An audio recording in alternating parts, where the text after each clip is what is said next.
Hi hello నమస్తే welcome to 100 TV. ప్రస్తుతం టాలీవుడ్లో అత్యంత పెద్ద రచ్చగా నడుస్తున్నటువంటి సంధ్యా థియేటర్ ఘటన రీసెంట్గా రేవంత్ రెడ్డి గారు అసెంబ్లీలో మాట్లాడిన తర్వాత మరింత వైరల్గా మారింది ఆ ఘటన కూడా. సో దానికి సంబంధించి మనతో తెలంగాణ యూత్ ప్రెసిడెంట్ ఇమ్మడి సతీష్ గారు మనతో ఉన్నారు. సార్తో మాట్లాడి అసలు ఆ విషయాలేంటి, రేవంత్ రెడ్డి గారు నిన్న అసెంబ్లీలో మాట్లాడిన దానికి అండ్ అల్లు అర్జున్ గారు కౌంటర్ ఇచ్చిన తర్వాత ఆయన మాటల్లో రెండిట్లో కూడా వివరాలు ఏంటో అడిగి తెలుసుకునే ప్రయత్నం చేద్దాం. నమస్తే అండి.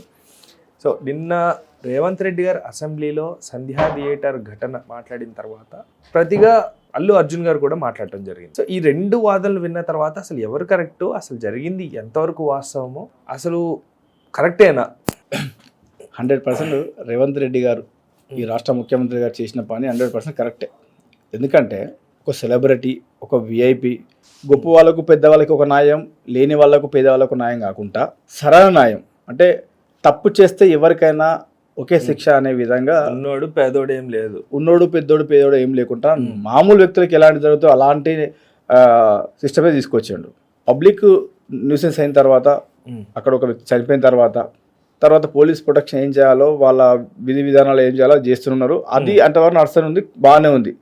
అది 100% కరెక్ట్ రేవంత్ రెడ్డి గారు చేసింది. ఎందుకంటే పెద్దలకు న్యాయం, చిన్నలకు న్యాయం కదా. తప్పు చేసిన ఎవరైనా కూడా దాని చట్టం న్యాయం ఏ శిక్ష వేస్తే అది వేయండి అని చెప్పేసి మెయిన్ పాయింట్ కూడా అదే అన్నారు. బడా నాయకులు లేకపోతే సోకాళ్ళు ఎవరైతే పెద్ద పెద్ద హీరోలు లేకపోతే విఐపీలు వివిఐపీలు అని చెప్పుకుంటారో వాళ్ళకంటూ రాజ్యాంగం మీరు రాసేసేయండి, వాళ్ళు మర్డర్లు చేసినా మేమేమనం అంటే చాలా క్లియర్ ఇప్పుడు వాళ్ళ మీద వాళ్ళ గురించి ఒక లా చదవండి, తర్వాత వాళ్ళ గురించి ఒక సిస్టమ్ తీసుకురండి. మేము ఏం చేసినా పెద్దవాళ్ళు బడా వాళ్ళు పెద్దవాళ్ళు ఇండస్ట్రీలో గొప్ప గొప్ప వాళ్ళు ఏం చేసినా కూడా బిల్ పాస్ చేయండి, ఏం చేసినా చట్టం న్యాయం ఏం చేయకుండా ఊకోమని చెప్పండి, మేము కూడా ఏం చేయమని చెప్పేసి అన్నారు. మన రాజ్యాంగం రాసుకున్నట్టు అంబేద్కర్ రచించిన రాజ్యాంగం ప్రకారం ఒక రాజ్యాంగం ఉంది, ఒక పద్ధతి, ఒక సిస్టమ్ ఉంది. దాని ప్రకారంగా ఈ రాష్ట్ర ముఖ్యమంత్రి వివరిస్తున్నాడు, జ్యోతిరావు పూలే గారు. దాని పరంగా మన సీఎం గారు ప్రవర్తిస్తున్నారు. అది కాదని దీని మధ్యలో కొంతమంది లీడర్లు ఎంటర్ అయ్యి, తర్వాత ఈ బన్నీ గారు కూడా అతని బిహేవ్తోని, అతని యాటిట్యూడ్తోని జనాలు రెచ్చగొట్టలాగా, ఉన్న నాయకులకు ఇబ్బంది కలిగేలాగా, లేకపోతే వాళ్ళ మనసును మనం చేసే చిన్న పొరపాటైనా పెద్ద పొరపాటైనా మీ మనసును ఒప్పించినట్టయితే, మిమ్మల్ని ఇబ్బంది పెట్టినట్టయితే సారీ నిన్న ప్రెస్ మీట్ పెట్టాడు. ఏం మాట్లాడుతున్న ప్రెస్ మీట్లో? నిన్న పెట్టిన ప్రెస్ మీట్ మొత్తం వాళ్ళ అడ్వకేట్ చెప్తానో, వాళ్ళ స్క్రిప్ట్ రైట్ రాసిచ్చిందో కమ్మలు తిరిగేస్తా ఉండు. స్వతంగా ఆయన మనసులోకి వెళ్ళి వచ్చిన మాట అయితే ఒకటి లేదు అందులో, వాళ్ళు రాసిచ్చిందే మాట్లాడుతుండు. నిన్న ప్రెస్ మీట్ పెట్టి కూడా ఏం చెప్తుండంటే, ఈ ఆయనకి మన ప్రజలకు ఇచ్చే మెసేజ్ ఏంటంటే, నాకు అర్థమైంది, ఎవరికి ఏమర్థమైనది నాకు అర్థమైన విషయం ఏంటంటే, ఇక్కడ ఒక పాన్ ఇండియా లెవెల్లా మన తెలుగు రాష్ట్రంలో ఒక గొప్ప హీరో ఉన్నాడు, గొప్ప స్థాయికి తీసుకెళ్ళాలి, నేను 3-4 సంవత్సరాలు కష్టపడి నేను ఇట్లా చేసిన అట్లా చేసిన ఇది చేసిన ఇదే చెప్తుండు. ఎప్పుడు ఆయన గురించే చెప్పుకోవడానికి ఇప్పుడు ప్రెస్ మీట్ పెట్టాడు. కానీ ఒక్కసారన్నా జైలు వచ్చిన తర్వాత హాస్పిటల్కి వెళ్ళి అబ్బాయిని పరామర్శించడు. కానీ ఆయన వెళ్ళిపోయినా ఇంకెవరినన్నా అంటే మన వాళ్ళ డాడీ వెళ్ళాడు. సో అట్లా ఏదో ఇంతమంది ఇబ్బంది పెడతా మా డాడీ వెళ్ళి పంపించాడు. వెళ్ళి వచ్చిన తర్వాత కూడా ఇప్పుడు వాడు కూడా ప్రెస్ మీట్ పెట్టినప్పుడు కూడా, సారీ క్షమించండి, ప్రభుత్వం నేనేమైనా తెలిసో తెలియక తప్పు చేస్తే, ప్రభుత్వం నడిపించే వ్యక్తులకు నేనేమైనా తప్పుగా మాట్లాడితే నన్ను క్షమించండి, నేను ఎక్కడ ఒక కాలం మాట్లాడలేడు. ఎప్పుడు ఆయన అపాలజీ చెప్పుకోవడానికి, తర్వాత నేను ఒక పాన్ ఇండియా లెవెల్ వెళ్దాం అనుకుంటున్నా, ఒక స్థాయిలోకి వెళ్దాం అనుకుంటున్నా, మన తెలుగు ఇండస్ట్రీని ఎక్కడికో తీసుకెళ్దాం అనుకుంటున్నా, మీరు ఎవరు సపోర్ట్ చేస్తలేరు అనే విధంగా చెప్తుండే. కానీ కేవలం ఆయన ఈగో అండ్ యాటిట్యూడ్ వల్లే ఇప్పుడు ఈ ప్రాబ్లం ల్యాగ్ అవుతుంది అనేది వాస్తవమా? 100% కరెక్ట్. లేకపోతే అంటే ఇప్పుడు సారీ చెప్తే సొల్యూషన్, లేకపోతే అంతతో సాల్వ్ అయిపోతుంది. సాల్వ్ అంటే జనాలు చూస్తారు కదా, తెలిసో తెలియకో ఆయన సినిమా బిజీలో ఉన్నాడు, టెన్షన్లో ఉన్నాడు, క్షమాపణ చెప్పిండు కదా, డిస్కస్ ఎందుకు కానీ ప్రతి వాళ్ళు ఆలోచన చేస్తారు, మానవ దుప్పతో ఎవరైనా ఆలోచన చేస్తారు. కానీ అసెంబ్లీలో ఈ టాపిక్ రేజ్ చేసిన తర్వాత పవర్లో ఉన్నప్పుడు అది యాక్షన్కి వెళ్తుంది, డెఫినెట్గా వెళ్తుంది. ఇప్పుడు సారీ చెప్పినా రేవంత్ రెడ్డి గారు వదిలే సిచ్యువేషన్లో ఉన్నారా? చేయి జారిపోయింది ఇప్పుడు సారీ చెప్పినా కూడా. ఎందుకంటే అంటే అప్పుడు జైలుకి మొదట్లో జైలుకి వెళ్ళి వచ్చిన తర్వాత అప్పుడే వెంటనే హాస్పిటల్కి వెళ్ళడం కానీ, లేకపోతే ఆయనకు సంబంధించిన వాళ్ళు వెళ్ళి అప్పుడే వెళ్ళి చేయక మళ్ళీ బయటకు వచ్చి సినిమా ఇక్కడ ఏమైందంటే, ఇక్కడ చిన్న ప్రాబ్లం ఏమైందంటే, ఇంకా మొన్న సీఎం గారు చెప్పినట్టు వీళ్ళందరూ సినిమా ఇండస్ట్రీలో అందరూ కూడా వెళ్ళి అల్లు అర్జున్ ఏదో పలకరించినట్టు, ఆయనకి ఏదో సమస్య వచ్చింది, ఆయనకి ఏదో బాధ వచ్చింది, ఆయన ఏదో పెద్ద ప్రమాదానికి తప్పి బయటికి వచ్చింది అన్నట్టు చాలా వీడియోస్ రిలీజ్ చేశారు. అందరు వెళ్ళి కలవడం వల్లనే ఇదంతా పెద్ద ఇష్యూ అయిపోయింది. రాణా గారు, విజయ్ దేవరకొండ గారు, సుకుమార్ గారు, నెక్స్ట్ కిషోర్ గారు, నాగ చైతన్య ఒక్కళ్ళు కాదండి, ఆల్మోస్ట్ వీళ్ళందరూ ఎందుకు వెళ్ళారండి? పెద్ద పిల్లర్సే. వీళ్ళందరూ ఎందుకు వెళ్ళారు? ఆయన ఒక విఐపి, ఒక సెలబ్రిటీ కాబట్టి వెళ్ళారు. అదే రేవతి వాళ్ళ ఫ్యామిలీ, ఆ అబ్బాయి చావు బతుకుమతను పాపం, ఆయన ఒక సెలబ్రిటీ కొడుకు అయితే, ఆయన ఒక విఐపి అయితే ఆడికి వెళ్ళారా? ఇక్కడ కావాల్సిన అంత బిజినెస్ వీళ్ళంతా, ఇండస్ట్రీ ఉన్న వాళ్ళు అంతా బిజినెస్ వీళ్ళది. కొంతమందిది ఇప్పుడు పోయిన వాళ్ళందరూ ఏంటంటే ఓ నన్ను పలకరించి వచ్చిండు, దాన్ని ఇంకా వీడియోలు పెట్టి పబ్లిసిటీ చేసుకున్నారు తప్ప ఏదో సామరస్యంగా చేసుకొని ఎక్కడో కూర్చొని చేయలేదు. దీనివల్ల ఏమవుతుంది, పబ్లిక్ అందరికీ మన దగ్గర సెల్లులు తీసుకొని సెల్లులో మెసేజ్ చేసి నీకు ఈ వాట్సాప్ చెక్ చేసుకుని యూట్యూబ్ చెక్ చేసిన వాళ్ళకే కొంత అవగాహన ఉంది. నిజంగా సెల్లు వాడిన వాళ్ళు, సెల్లు గురించి తెలియని వాళ్ళు చాలా మంది, కొన్ని లక్షల మంది, కోట్ల మంది ఇంకా పేదరికం ఉన్న వ్యక్తులు. వాళ్ళు ఇంకేంటి అనుకుంటారు, అయ్యో మాలాంటి ఒక బిడ్డ కొడుకు వస్తే వాళ్ళు అనుకుంటారా? అంటే వాళ్ళు మెసేజ్ చేయడం రాదు, చదువుకుని వాళ్ళు ఉంటారు, చెప్పని వాళ్ళు ఉంటారు, వాళ్ళు ఇంకేంటి అంటున్నారు. మేము విలేజ్ గ్రామాలకు వెళ్ళి అడిగాను, ఇంతగానో ఎందుకు ఆయనకు సినిమా తీసినంత మాత్రాన సినిమా లెక్కన చేస్తాడా, సినిమాలో హీరో కోసం బయట హీరో కాదు కదా అని చాలా మంది మాట్లాడుతున్నారు.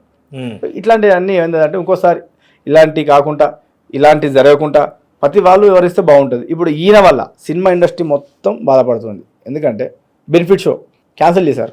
దేశ చరిత్రలో ఒక్క తెలంగాణ రాష్ట్రమే ఈ విషయంలో, అది మంచనాలో చెడనాలో లేకపోతే ఇప్పుడు ఈ ఘటన తర్వాత ఈ నేపథ్యంలో ఇలాంటి నిర్ణయం తీసుకోవడం ఒక సంచలనమే అనుకోవాలి. ఎందుకంటే ఇంతకంటే ఇంకా పెద్ద దారుణం జరుగుతుంది ఫ్యూచర్లో.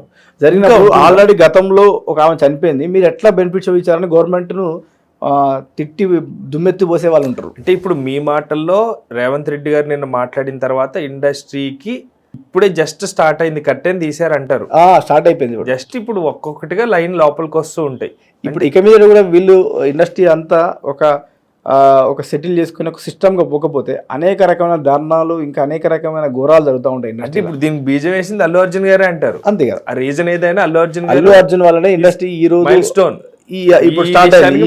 గవర్నమెంట్ ను ఇబ్బంది పెట్టి సీఎం గారిను హట్టేలా కానీ వాళ్ళ అంటే అతను వ్యక్తిగతంగా ఏం తీసుకుంటాడు, చాలా గొప్ప పని చేశాడు.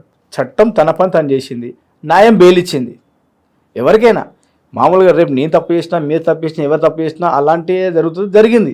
దాన్ని ఇంకా చాలా మంది చాలా ఎక్స్పెక్ట్ చేసుకున్నారు. ఆయన ఇంకా ఒక 2-3 అవర్స్ లేకపోతే ఈవినింగ్ వరకే వచ్చేసిండు.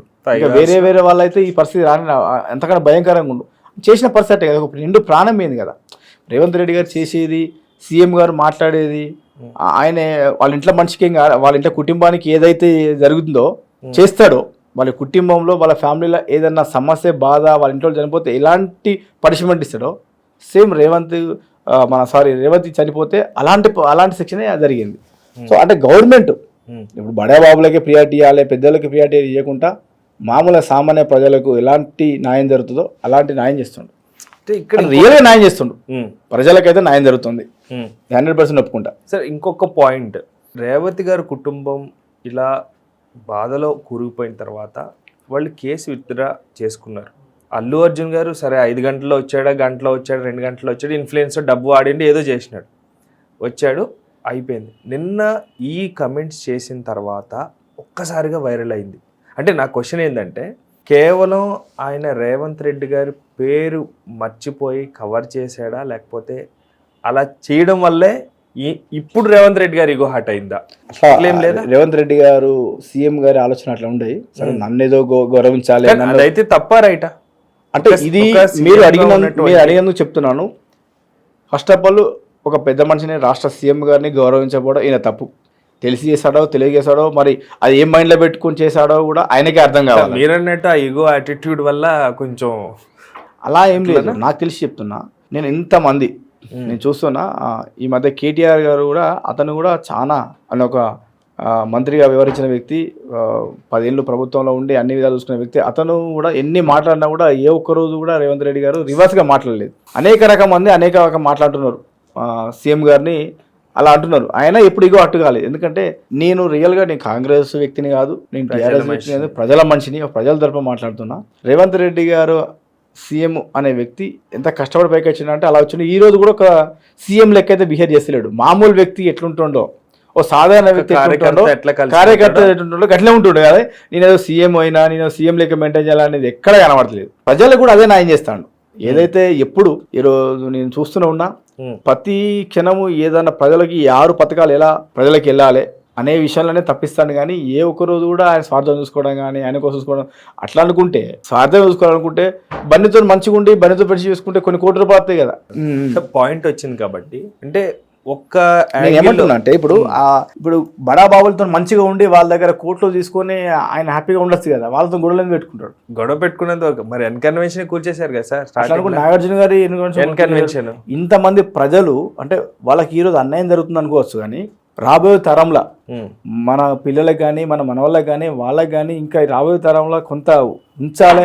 ఈ పచ్చదనం ఈ యొక్క పర్యావరణం కాపాడాలి, ఈ ప్రజల్ని మంచిగా చూడాలి, వాళ్ళ హెల్త్ కాపాడాలి, ఆరోగ్యం కాపాడాలి ఉద్దేశంతో కొన్ని వందల మంది 1000 మంది తిట్టి శాపనాలు పెట్టినా కూడా హైడ్రా అనే సిస్టమ్ తీసుకొచ్చి చాలా మంచి చేసాడు. ఈరోజు చెరువులను కాపాడుకుంటున్నాం. ఈ కబ్జాదారుల నుండి ఎంక్రోచ్మెంట్ అయిపోయింది కదా, ఈ కబ్జాదారుల నుండి భూములు బడా బాబులు ఎవరెవరు కబ్జాలు చేసిల్లో ఎంతమంది చేసినో వాళ్ళ మాట వినకుండా ప్రభుత్వంలో పనిచేస్తున్నా కూడా వాళ్ళ మనుషులు కూడా రేవంత్ రెడ్డి గారిని ఎంతోమంది సీఎం గారిని విమర్శించినా మాట్లాడినా కూడా అవన్నీ పట్టించుకోకుండా వందల మంది ఎంతమంది దుమ్మెత్తు పోసినా కూడా రాబోయే తరానికి మంచి జరగాలి. ఇప్పుడు వీళ్ళు తిడుతున్నారు, ఇప్పుడు వీళ్ళు అంటారు కానీ కొంచెం వెయిట్ చేస్తే కొంచెం ఆగితే ఈ నగరం ఎంత అందంగా ఉంటుందో చూపిస్తా అనే కాన్సెప్ట్తోనే మంచి పనులు చేస్తుండ్రు. దాన్ని అర్థం చేసుకుంటారు, అపార్థం చేసుకుంటారు. రైట్, థ్యాంక్ యూ అండి సతీష్ గారు, thank you so much. Me valuable time మాతో ఇచ్చి మీ సజెషన్స్ కూడా మాకు ఇచ్చినారు. సో చూశారు కదా వ్యూవర్స్, ఇది పరిస్థితి.